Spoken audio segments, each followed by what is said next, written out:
Casamento bíblico, não casamento sistêmico da terra, mas estou falando do casamento bíblico, do Criador. Então vamos lá, casamento bíblico, ok? Então vamos para as escrituras. Olha só.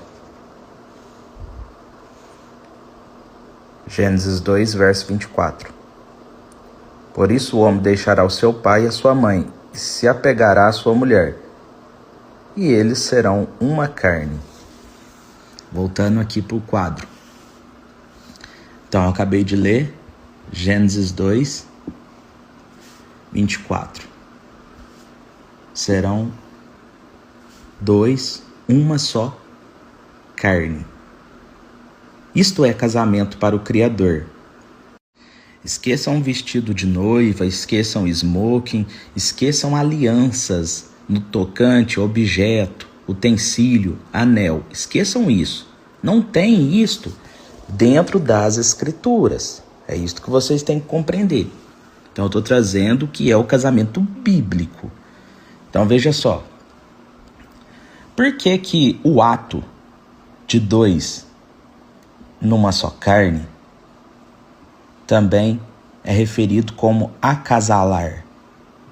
O coito é referido como acasalar. Lembra? O homem deixará pai e mãe, apegar-se-á à sua mulher, e ambos serão uma só carne. Quando ele deixa pai e mãe, ele está indo para sua casa, para o seu lar. Então, ambos tornam uma só carne, acasalam. Por isso que é casamento. Casa. Onde é que se acasala?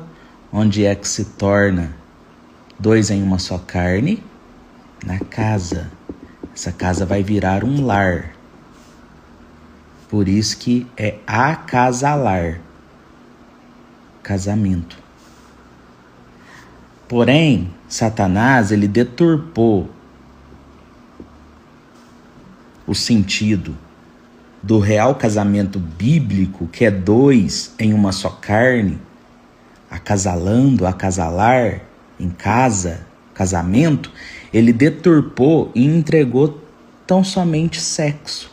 Você não vai encontrar a palavra sexo dentro das escrituras. Para o Criador não existe sexo.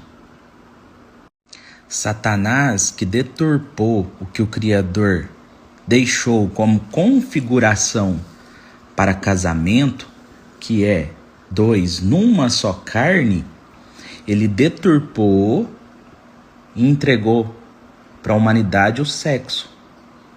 Aí ele tem que colocar uma outra forma de configuração para casamento, de modo a trazer o engano, para que as pessoas saiam da verdade da palavra e adentrem a mentira. Por isso que ele inventa o casamento sistêmico. Trocar alianças, se vestir de noiva, o homem de smoking, de noivo. Então isso é uma configuração de Satanás para tirar a percepção do que é de fato casamento para o Criador. E hoje nós temos a percepção de que o sexo é tão somente forma de experiências, que não tem nada a ver fazer sexo, porque é tão somente experiências, não é mesmo? Quando achar que está apto a casar perante o sistema, aí vai lá no cartório civil, no sistema religioso. Só que enquanto isso, já fez a ligação, porque casamento é uma ligação de dois numa só carne. Ou seja, já fez essa ligação de dois numa só carne com várias ou com vários. Ou seja, Satanás conseguindo deturpar o que é o casamento. Então veja o que Paulo vai dizer em 1 Coríntios 7, verso 39. A esposa está ligada pela lei ao seu marido enquanto ele viver, mas se o seu marido morrer, ela está livre para casar-se com quem quiser, somente no Criador. Então veja só, casou, ligado está até que a morte os separe. Para o Criador é até que a morte os separe. Não existe divórcio para o Criador depois que casou. Ainda vamos chegar na carta de divórcio. Bom, então, quem pode casar? Quem está apto para casar? Ou seja, vou retomar mais uma vez, o que é o casamento? Casamento bíblico é dois numa só carne. O que hoje nós conhecemos como sexo. Então, quem é que pode fazer sexo? Quem é que pode se casar? O solteiro e o viúvo. E o que é o solteiro? Para o Criador, que eu estou falando aqui é de Bíblia, para o Criador. O que é a pessoa no status de solteiro? É a pessoa virgem. Solteiro, nas escrituras, é o mesmo que pessoa virgem. Vamos para a palavra. Sobre a pessoa viúva, nós vimos aqui no verso 39, onde é permitido casar-se novamente. Agora vamos ver sobre o status de solteiro para o Criador. Olha só, verso 34. Há diferença também entre a esposa e a virgem. A mulher solteira, então veja que Paulo vai correlacionar a mulher virgem como sendo a mulher solteira. Aqui nós conseguimos compreender de que o status de solteiro para o Criador é aquela pessoa a qual se encontra virgem. Então, a mulher solteira cuida das coisas do Criador, para ela poder ser santa, tanto no corpo como no espírito. Mas a que é casada cuida das coisas do mundo, em como ela pode agradar o seu marido. Então, nós podemos ver nas escrituras de que, para o Criador, solteiro é a pessoa a qual é virgem. Então, quando é que a pessoa ela fornica e quando é que a pessoa adultera? Olha só, para a pessoa fornicar é tão somente quando ela está no status de virgem ou solteira.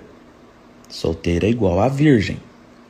Então, para haver fornicação é somente nesse status de solteiro / virgem. É quando vai fazer aquele primeiro ato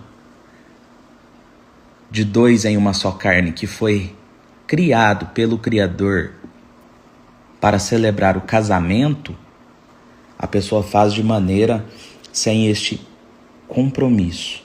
Então ela estará fornicando, fazendo mau uso do ato que é para celebrar o casamento. Então, se ela fez este ato de dois em uma só carne, que conhecemos como sexo, sem compromisso, ela então fornicou. Ela não casou, correto? Mas agora veja uma coisa. Houve a ligação de dois numa só carne. Então, veja bem, entenda o que eu vou falar. Perante o Criador, esta pessoa já se ligou à outra, mesmo que ela tenha feito sem o compromisso. Ela fornicou neste primeiro ato, mas ela se ligou à outra pessoa. Automaticamente, todo ato que ela fazer de ligação com outras pessoas, seja homem ou seja mulher, correto? Estará então adulterando. Por quê? Porque já está ligado até a morte. Agora entenda o tanto que Satanás ele é astuto. Quando ele tirou a percepção do que é o real casamento bíblico e entregou sexo como algo sendo experienciação para a grande massa, automaticamente ele está fazendo com que as pessoas achem que é normal ligar dois em uma só carne, ou seja, como Satanás entregou, fazer sexo com várias pessoas, e quando estiver apto a vestir-se de véu e grinalda, de smoking, trocar alianças, aí vai lá fazer o casamento e assim estará perante a vontade do Criador. Negativo. Isso aqui não existe para o Criador. Para o Criador é dois numa só carne. Isto é o casamento. Então tudo que vier depois, e essa é a grande cartada de Satanás, é adultério. Então você consegue compreender de que a nossa geração, está em uma Sodoma e Gomorra 2.0, porque Satanás ele conseguiu, com a terminologia sexo, corromper o real sentido das escrituras, onde é dois numa só carne como celebração do casamento. Ele fez com que as pessoas, através desse falso conhecimento do sexo, entrassem em adultério, conforme vai se ligando com várias pessoas em uma só carne. E assim, consecutivos adultérios.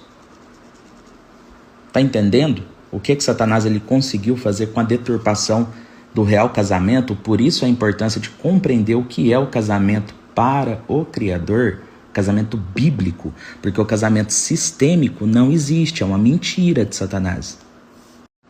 Ah, mas o Messias ele foi convidado para um casamento, onde ele transforma a água em vinho. Negativo.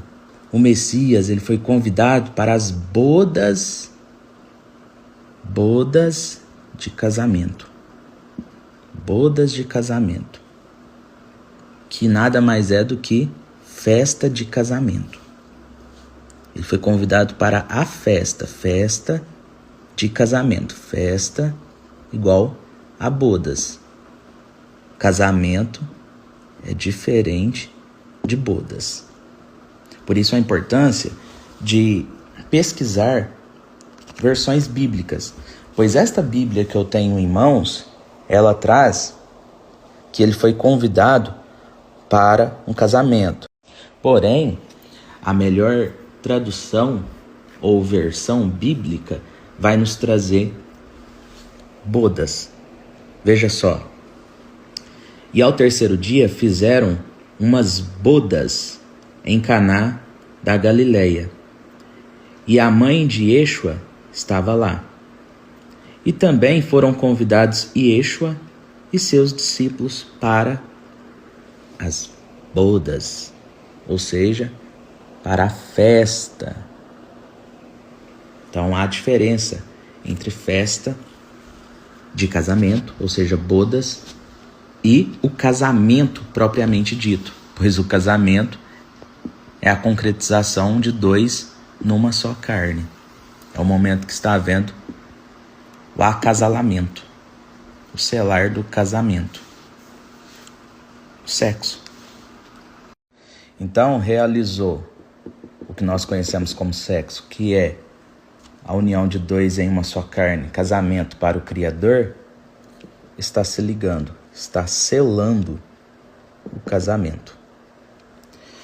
Bom, vamos para as escrituras para nós vermos sobre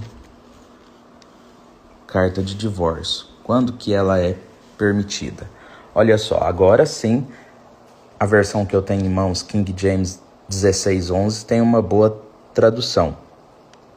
Leis sobre casamento e divórcio.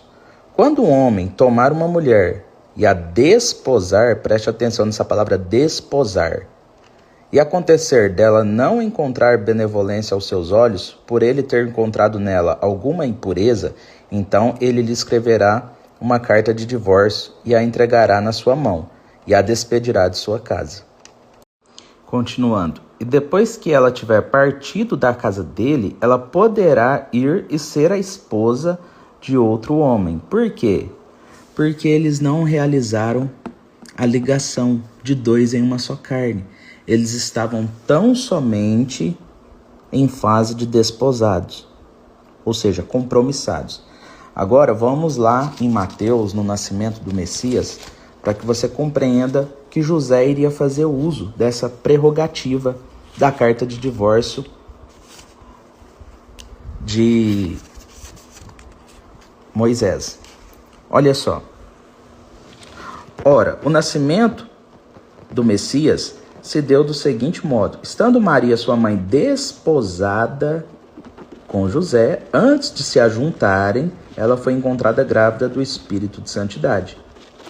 Então José, seu marido, sendo um homem justo, não querendo fazer dela um exemplo público, estava disposto a deixá-la em secreto. Então José, ele iria fazer o uso da carta de divórcio concedida por Moisés, onde, na fase de desposado, foi-se permitido dar a carta de divórcio, conceder a carta de divórcio. Então é tão somente antes de ocorrer a ligação de dois em uma só carne. José, ele ainda não havia se ligado em uma só carne com Maria. Por isso que ele iria fazer valer a prerrogativa da carta de divórcio, sobre estar em fase de desposado. A carta de divórcio, como nós conhecemos nos dias atuais, ela atende ao casamento sistêmico. Para Satanás, não está feliz, larga, vai buscar sua felicidade. Ou seja, vai se corromper, vai se ligar com várias outras pessoas e cometer consecutivos adultérios. Você entende por que o mundo está como está, né? Principalmente a partir da Primeira Guerra Mundial para cá, onde recebeu um plus dos anos 2000 para cá. Lembrando, sabe como que seres caídos adentram a matéria, a semente da serpente? É através do pecado, da frequência caída no ato que se gera uma vida. É a janela que se abre de oportunidade para esses seres caídos adentrarem a matéria. Então, carta de divórcio é permitida na fase de desposado, perante as Escrituras, tá bom? Eu não estou inventando nada. É a palavra do Criador. Bom, e depois? Depois como que faz? Porque me bate, é grosso, trai. Então, você fez uma má escolha, né? Hoje o que está acontecendo é, primeiramente, as pessoas realizarem o sexo, que na verdade estão se unindo dois em uma só carne, e depois conhecer a pessoa. Né? Esse não é o roteiro. Primeiramente se conhece, depois é que realiza o sexo, ou seja, realiza o casamento. Então, se você fez este roteiro ao avesso, ao inverso, se bate, se é grosso, entra em oração, entra em jejum, pela conversão. Se trai, perdoa. O Messias perdoou todos os nossos pecados na cruz. E olha que ele não teve pecado algum. E ele carregou todos os nossos pecados na cruz. Quem é você, pequeno gafanhoto, para não perdoar o seu marido ou a sua esposa? Para não entrar em oração e jejum pela conversão do seu marido ou da sua esposa? É difícil, não é? Mas muitas das vezes a pessoa pode falar: é fácil para você que não vive uma relação assim, assado, dizer para perdoar. Veja bem, meu irmão ou minha irmã, eu estou trazendo palavra do Criador. Estou te explicando dentro das Escrituras. Então, não queira que um relacionamento que começou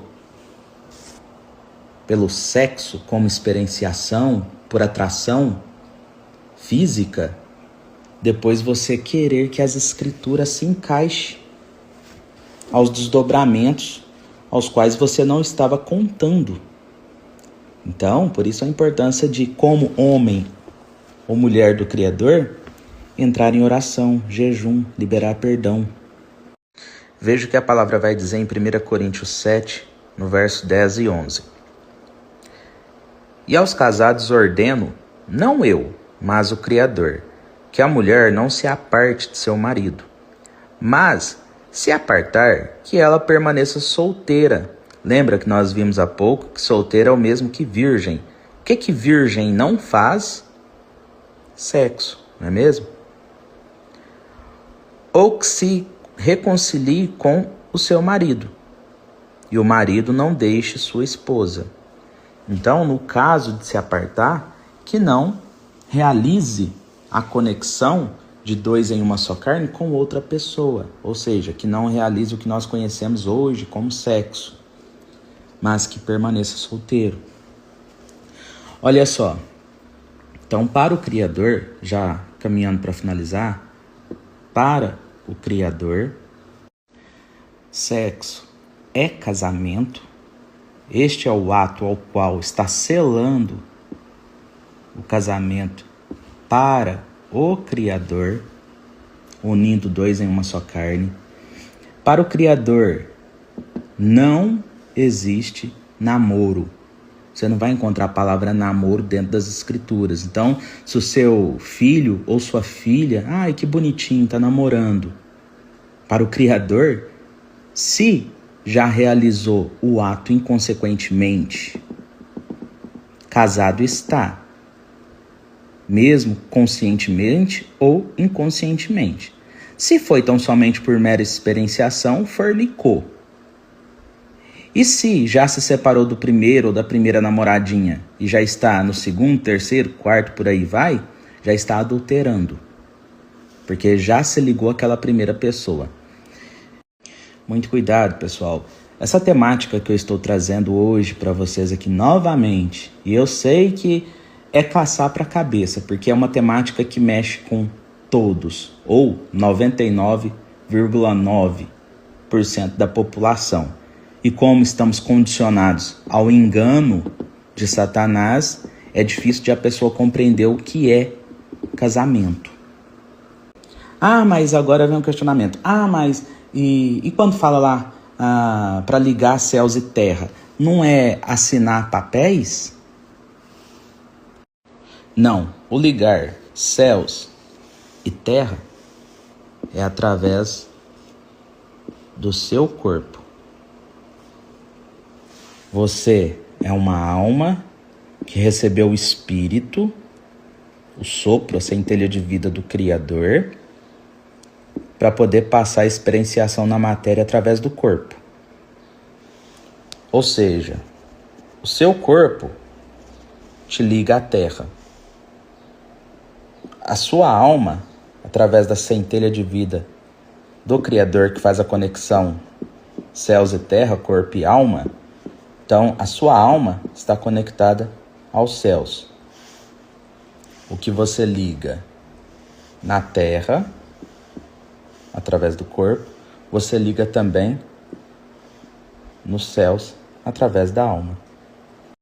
Depois de todo esse estudo, pode vir o seguinte questionamento. Poxa, eu não sabia do que a palavra do Criador orientava. Eu agi erroneamente. Eu tive várias parceiras. Eu tive vários parceiros. E agora, como que faz? A palavra do Criador, ela é clara em Atos 17, no verso 30, onde nos diz: o Criador fechou os olhos para os tempos de tal ignorância, ou seja, do tempo de falta de conhecimento das Escrituras, da palavra, do Eterno. E agora, ordena a todos os homens em todo lugar que se arrependam. Agora que hora? Agora que você está tendo conhecimento da palavra do Criador. Veja o que a palavra também vai nos dizer em 2 Coríntios 5, versos 16 e 17. Portanto, daqui por diante, sabemos que não somos homens segundo a carne. Sim, embora tenhamos conhecido o Messias segundo a carne, ou seja, o Messias não é o verbo que se fez carne e habitou em meio a nós, ele não é a palavra. Então, embora tenhamos conhecido a palavra segundo a carne, contudo agora já não o conhecemos mais. Por quê? Porque agora olhamos com os olhos espirituais. Portanto, se algum homem está no Messias, ou seja, na palavra, ele é uma nova criatura. As coisas velhas são passadas e eis que todas as coisas se tornaram novas. Então eu espero que você tenha compreendido toda a temática que eu trouxe nesse estudo, com olhos espirituais, dentro das Escrituras, e entendido que nova criatura é. Shalom.